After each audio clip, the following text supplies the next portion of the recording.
আসসালামু আলাইকুম সবাইকে আবারও স্বাগতম জানাই আনা ব্লগস অ্যান্ড কুকিং চ্যানেলে আরও একটি নতুন ব্লগ ভিডিও দেখার জন্য। আশা করছি সবাই ভালো আছেন। আলহামদুলিল্লাহ, আল্লাহর রহমতে আমিও ভালো আছি। সকালে ঘুম থেকে উঠেই দেখি অনেক বৃষ্টি হচ্ছিল বাহিরে, তো অনেকক্ষণ দাঁড়িয়ে দাঁড়িয়ে বৃষ্টি দেখতেছিলাম। সকালে ঘুম থেকে ওঠার সাথে সাথে কাজ করতে ইচ্ছে করে না। অনেকক্ষণ বৃষ্টি দেখার পরেই রান্নাঘরে গিয়েছি নাস্তা বানাতে। প্রতিদিন রুটি পরোটা খেতে খেতে একদম বিরক্ত হয়ে গিয়েছি, তাই আজকে ভাবলাম একটু অন্যরকম নাস্তা বানাই। তো আজকে আমি একটু পিঠা বানাবো। তো প্রথমেই এখানে আমি 2টা ডিম নিয়ে নিয়েছি। এরপর এখানে 2 টেবিল চামচ চিনি আর সামান্য পরিমাণে লবণ দিয়ে দিয়েছি। আমাদের বাসার সবাই মিষ্টি খেতে কম পছন্দ করে, সেজন্য মিষ্টির পরিমাণটা একদম কমিয়ে দিয়েছি। এরপর সব কিছু একদম ভালোভাবে মিশিয়ে নিব, এমনভাবে মেশাবো যাতে চিনিটা ভালোভাবে গলে যায়। চিনি ভালোভাবে গলে গেলে এরপর এখানে আমি প্রায় 1.5 কাপের মতো ময়দা দিয়ে দিয়েছি। ময়দা দিয়ে আবারও ডিমের সাথে ময়দাটা ভালোভাবে মিশিয়ে নেব। ময়দা মেশানোর সময় এখানে আমি অল্প অল্প করে নর্মাল পানি দিয়ে দিয়েছি, দিয়ে একটা পাতলা ব্যাটার তৈরি করে নিব। তো এখানে একবারে একসাথে পানি দেওয়া যাবে না, মিক্স করে নিয়ে অল্প অল্প করেই পানি দিতে হবে। তো মিক্সিং হয়ে গেলে এখানে আমি প্রায় 1 টেবিল চামচের মতো পাউডার দুধ দিয়ে দিয়েছি। পাউডার দুধ দিয়ে ভালোভাবে হ্যান্ড উইক্সের সাথে মিক্স করে নিয়েছি। মিক্স করে নিলে একটা পাতলা ব্যাটার তৈরি হয়ে যাবে, ঠিক পাটিসাপটা ব্যাটারের মতো। তো সব কিছু মিক্স করে নেওয়া হয়ে গেলে এখানে আমি প্রায় 1 টেবিল চামচের মতো রান্নার রেগুলার তেল বা সয়াবিন তেল দিয়ে দিব। দিয়ে চামচের সাহায্যে একটু আলতোভাবে মিক্সিং করে নেব। প্রতিদিন একই রকম নাস্তা খেতে একদমই বিরক্ত লাগে। সময় একটু লাগলেও এক এক দিন এক এক রকম নাস্তা খেতে ভালোই লাগে। এবার চুলায় ফ্রাই প্যান বসিয়ে দিয়েছি, দিয়ে সামান্য পরিমাণে তেল দিয়ে দিয়েছি। এরপর এখানে 2টা ডিম সামান্য পরিমাণে লবণ ছিটিয়ে দিয়ে এপিট ওপিট করে ভালো করে ভেজে নিব। এখানে আমি ডিমের কুসুমটা ভেঙে দিয়েছি যাতে করে ভালোভাবে ভেজে নেওয়া যায়। ডিমটা ভাজা হয়ে গেলে এরপর আমি ফ্রাই প্যান থেকে একটা প্লেটে তুলে নিয়েছি। এরপর ব্যাটারটা ফ্রাই প্যানে দেওয়ার আগে ভালোভাবে চামচের সাহায্যে নেড়ে চেড়ে দিব। দিয়ে প্রায় 1 টেবিল চামচের মতো ব্যাটার ফ্রাই প্যানে দিয়ে দিয়েছি। দিয়ে একদম পাটিসাপটার পিঠার মতো চারদিকে ছড়িয়ে দিয়েছি। এবার ওই একই ব্যাটার থেকে কিছু পরিমাণে ব্যাটার আমি আরেকটা বাটিতে নিয়ে নিয়েছি। নিয়ে সামান্য পরিমাণে রেড ফুড কালার দিয়ে মিক্স করে নিচ্ছি। এদিকে পিঠাটাও হয়ে গিয়েছে। এরপর আমি ভেজে রাখা ডিমটা পিঠার এক পাশে দিয়ে দিয়েছি। এরপর ডিম আর পিঠা একসাথে পাটিসাপটার পিঠার মতো ফোল্ড করে নিব। ফোল্ড করে নিয়ে ফ্রাই প্যানের এক পাশে রেখে দিয়েছি। অপর পাশে কালারিং ব্যাটারটা দিয়ে আবারও চারপাশে ছড়িয়ে দিচ্ছি। এভাবে করে পিঠাটা হয়ে যাওয়া পর্যন্ত অপেক্ষা করব। কালারিং পিঠাটা হয়ে গেলে অপর পাশ থেকে ফোল্ড করে রাখা পিঠাসহ আবারও ফোল্ড করে নিব। এটা আসলে দেখেই বুঝতে পারছেন বলে আমি বোঝাতে পারবো না। তো এভাবে করে সেম প্রসেসেই আমি পিঠাটা সম্পূর্ণ তৈরি করে নিব।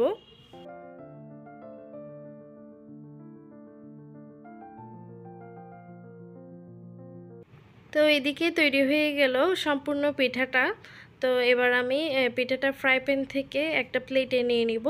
আর গরম থাকা অবস্থায় পিঠাটা কেটে নিতে হবে। তো আমি এখানে পিস পিস করে কেটে নিচ্ছি। এই পিঠাটা কেটে নেওয়ার পরেই এই পিঠার আসল সৌন্দর্য দেখা যায়। এই পিঠাটা এক একজনে এক এক নামে চিনে, তো আমি এটাকে ডিম পাটিসাপটাই বলবো। এটা নোয়াখালীর বিখ্যাত পান্তুয়া পিঠাও বলা হয়। তো খেতে অনেক বেশি অসাধারণ ছিল আর অনেক কালারফুল থাকাতে ফাতেমাও অনেক খুশি হয়েছে। পিঠা বানাতে বানাতে অনেকটা সময় লেগে গিয়েছে, তাই সকালের কাজেরও অনেকটা দেরি হয়ে গিয়েছে। সকালে নাস্তা শেষ করেই বসে পড়েছি বাদাম ছিলতে। আমি আর আম্মু মিলে বাদাম ছিলছি, আর এদিকে ফাতেমা একটা একটা করে বাদাম এদিক ওদিক ছুঁড়ে ফেলছিল।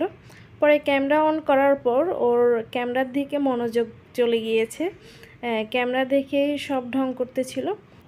কুরবান যেহেতু একদম সামনে চলে এসেছে, তাই কিছু কিছু মশলা আগে থেকেই তৈরি করে রাখছিলাম। বাটা মশলাগুলো যেহেতু রেডি করতে সময় লাগে, সেজন্য 4-5 দিন আগেই রেডি করে ডিপ ফ্রিজে সংরক্ষণ করে রেখে দেই। কাজ করতে করতে হঠাৎ করে আমার ছোট ভাই নিচে ডাকছিল, কোরবানের গরু নিয়ে এসেছে দেখার জন্য। তো আমি আম্মু ফাতেমা মিলে নিচে নেমেছি গরু দেখার জন্য। ফাতেমা তো গরু দেখে অনেক খুশি হয়ে গিয়েছে, একদম কাছে গিয়ে গরুটাকে দেখার জন্য অনেক কান্না করতেছিল। মাশাআল্লাহ, গরুটা অনেক সুন্দর হয়েছে। আল্লাহ রাব্বুল আলামিন যেটা কবুল করেছেন সেটাই হয়েছে।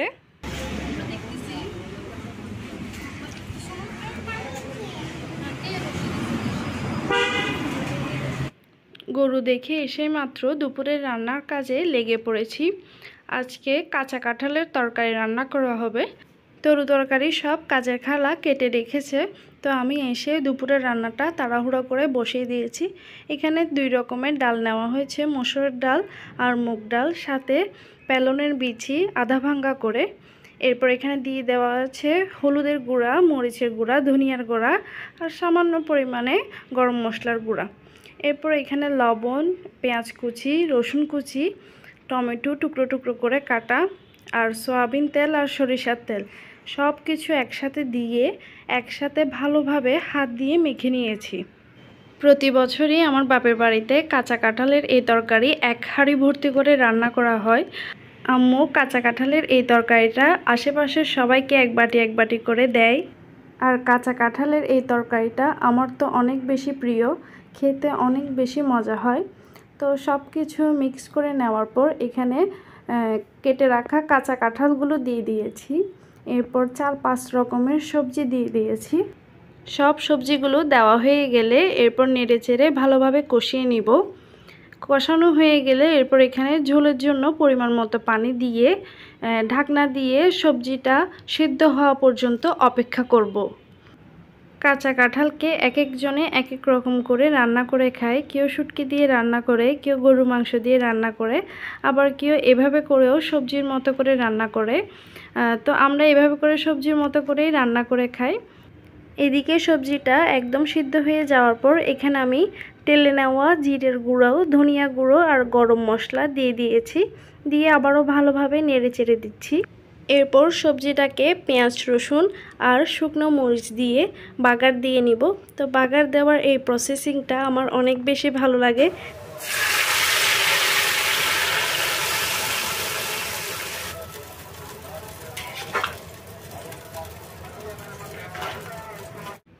বাগার দেওয়ার পরে এরপর এখানে একটু বেশি পরিমাণে ধনিয়া পাতা কুচি দিয়ে দিয়েছি। ধনিয়া পাতা কুচি দিয়ে এরপর সব কিছু ভালোভাবে নেড়ে চেড়ে দিব। ধনিয়া পাতা দেওয়ার পর তরকারিটা দেখতে আরও অসাধারণ লাগছিল, সাথে খুব সুন্দর একটা স্মেল আসছিল। বিশ্বাস করেন, তরকারিটা খেতে এত বেশি মজা হয়েছে, এত বেশি স্বাদ হয়েছে, আপনারা অবশ্যই একবার হলেও এভাবে করে ট্রাই করে দেখবেন। তো সব কাজকর্ম আর খাওয়া দাওয়া শেষ করেই বসে পড়েছি বিশ্বযুদ্ধ করতে। আমার মেয়েকে খাওয়ানো মানেই হলো বিশ্বযুদ্ধ করা। তো সব রুম ছেড়ে এবার এসে পড়েছে বারান্দাতে বসে সে খাবে। তাও তার কত বাহানা, সে গাড়ি দেখবে, গাড়িতে চড়বে, বেড়াতে যাবে, এভাবে বলেই অনেকটা সময় পার করে দেয়, কিন্তু তার খাওয়া আর হয় না। তো অনেক বেশি কষ্ট হয় বাচ্চাকে খাওয়ানো, ঘুম পাড়ানো, এগুলোতে অনেক সময় শক্তি চলে যায়, কিন্তু তারপরেও না করে তো আর পারা যায় না। আমার আজকের ভিডিওটি যদি আপনাদের কাছে ভালো লেগে থাকে তাহলে প্লিজ লাইক করে দিবেন এবং কমেন্ট করে জানাবেন, আর আপনার ফ্যামিলি এবং ফ্রেন্ডসদের সাথে আমার ভিডিওটা শেয়ার করে দিবেন। আর আমার প্রতিদিনের নতুন নতুন ভিডিও পাওয়ার জন্য অবশ্যই চ্যানেলটা সাবস্ক্রাইব করে দিবেন। সন্ধ্যের দিকে হঠাৎ করেই বাইরে বের হলাম। ফাতেমা অনেক কান্না করতেছিল বাইরে খেলতে যাওয়ার জন্য। তো আমরা এসেছি উৎসব সুপার মার্কেটে। এখানে 2nd ফ্লোরে বেবিদের জন্য প্লে জোন রাখা হয়েছে। তো এখানে টিকিট করেই ফাতেমাকে খেলতে নিয়ে এসেছি। এখানে আসলে ফাতেমা অনেক মজা করে, অনেক খেলা করে। তো এখানে এসে মাত্রই ও অনেক খুশি হয়ে গিয়েছে, একদম ইচ্ছে মতো খেলাধুলা করেছে।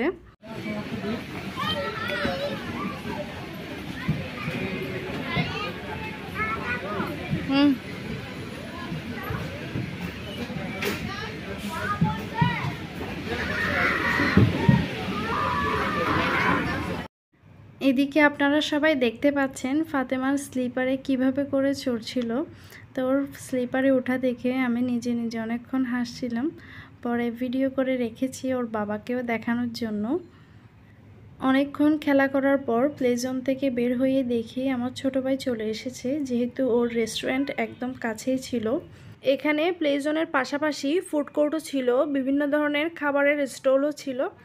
উৎসবে আসার আরেকটা বিশেষ কারণ হলো এখানে আম উৎসব চলছিল। তো এখানে বিভিন্ন প্রকারের বিভিন্ন জাতের আম উঠেছে, সেগুলোই দেখতে এসেছে আম্মু। তো আমরা গ্রাউন্ড ফ্লোরে চলে যাচ্ছিলাম। এখানে এসেই দেখলাম আমের খুব সুন্দর একটা স্টল বসেছে। এখানে বিভিন্ন জাতের আম উঠেছে আর দামটাও প্রায় রিজনেবল ছিল। তো আম্মু এখান থেকে প্রায় অনেক ধরনের আম নিয়েছে আর আমগুলো খেতে অনেক বেশি মজা ছিল। সাথে কিছু কোরবানির জন্য গ্রোসারি শপিংও করে নিয়েছে। এই ধরনের প্রতিটা সুপারমার্কেটেই ক্যাশ কাউন্টারের পাশে একটা করে ক্যাবিনেট বসানো হয় শুধুমাত্র চকলেট রাখার জন্য। জানি না ওরা এমন কেন করে। তো বাচ্চারা দেখে অনেক কান্নাকাটি করে, যার জন্য বাধ্য হয়ে কিনে দিতেই হয়। তো এরপর আমরা চলে এসেছি রাতের খাবার খেতে, যেহেতু অনেকটা রাত হয়ে গিয়েছে। তো আমরা রেস্টুরেন্টে চলে এসেছি রাতের খাবার খেতে। এসে মাত্র ওরা ওয়েলকাম ড্রিঙ্কস দিয়েছে। ওদের ওয়েলকাম ড্রিঙ্কসটা অনেক বেশি মজা আর এই রেস্টুরেন্টের খাবারও অনেক বেশি ফেভারিট আমার। আমরা সবাই মিলে খাবারের জন্য অপেক্ষা করতেছিলাম, যেহেতু রাত হয়েছে, খিদাও অনেক লেগে গিয়েছিল। তো অপেক্ষা করতে করতে এদিকে খাবার চলে এসেছে। এখানে আরাবিয়ান প্লেটার অর্ডার করা হয়েছিল। মাশাল্লাহ, খাবারগুলো এত বেশি মজা। এই রেস্টুরেন্টের প্রত্যেকটা খাবারই অনেক মজা হয়। প্রায় আরও কয়েকবার এই রেস্টুরেন্টে খাওয়া হয়েছে, প্রতিটা খাবারই অনেক মজা হয়। ওই দিনের অ্যারাবিয়ান প্লেটারটা সবচেয়ে বেস্ট ছিল। একদম একদম সব কিছু পারফেক্টলি ছিল। অনেক বেশি ভালো লেগেছে আমার।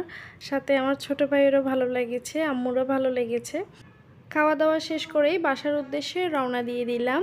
আজকের ভিডিওটা একটু লম্বা হয়ে গিয়েছে, আশা করি সবাই শেষ পর্যন্ত দেখবেন। তো আজকের ভিডিওটা এখানেই শেষ করব। সবাই ভালো থাকবেন, সুস্থ থাকবেন। সবাইকে জানাই অগ্রিম ঈদ মোবারক। আসসালামু আলাইকুম।